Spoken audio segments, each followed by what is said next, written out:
Ici, on va parler de la véritable symbolique ésotérique derrière l'histoire d'Adam et d'Ève. L'histoire d'Adam et d'Ève, bien au-delà de son interprétation simpliste, faite par les religions, il y a un récit codé d'initiation ésotérique. En réalité, l'histoire d'Adam et d'Ève, c'est une allégorie de la chute de la conscience divine dans la matière. Rien à voir avec une histoire de pomme qui a été mangée. Réveillez-vous. Dans cette histoire, les ésotéristes décrivent l'évolution de l'âme humaine, son emprisonnement dans la dualité et la voie du retour vers l'unité. Dans la Genèse, Adam et Ève représentent l'androgyne primordial, un être unifié avant la chute. Donc les deux étaient ensemble. Ça veut dire que Adam et Ève étaient un seul et même être, les deux étaient ensemble dans une entité. Loin d'être deux individus, ils symbolisent les deux pôles de l'âme humaine. Adam, c'est l'aspect rationnel, solaire, l'esprit pur non incarné. Ève est l'aspect intuitif, lunaire, lié à l'âme et à la manifestation. Polarité positive, polarité négative, Osiris et Isis. Blavatsky, dans la doctrine secrète, explique que la séparation d'Adam et Ève n'est pas une création, mais une division de l'être primordial en polarités complémentaires. Cette scission marque l'entrée dans la dualité, le début de l'illusion du moi, qui croit qu'il est séparé du tout. La chute d'Adam, c'est la descente de l'âme dans la matière. Réveillez-vous. Dans la lecture ésotérique, le serpent n'est pas un démon tentateur, mais plutôt un initiateur.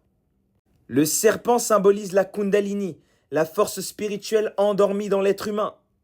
Manger le fruit défendu signifie recevoir la connaissance, comprendre que l'humain est piégé dans la matière. L'expulsion du jardin d'Éden, c'est pas une punition divine, mais c'est le prix à payer pour l'expérience de la conscience séparée du divin. Le passage dans la dualité est nécessaire, car sans l'expérience du mal, qui est l'ignorance, l'humain ne pourrait jamais retrouver sa véritable lumière intérieure.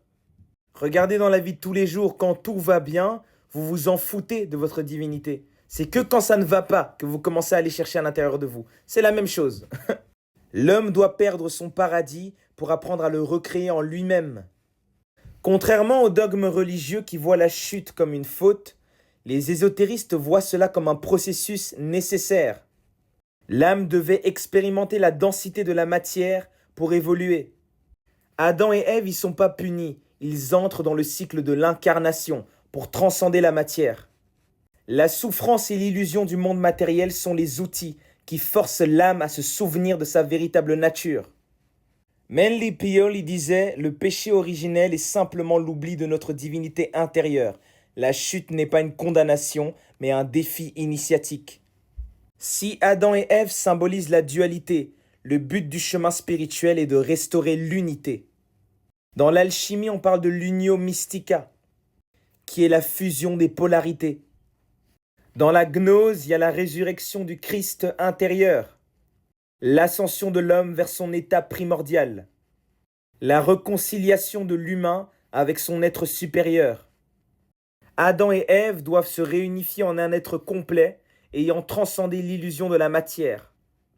L'homme et la femme ne font qu'un dans l'esprit. Leur division est une illusion de la matière.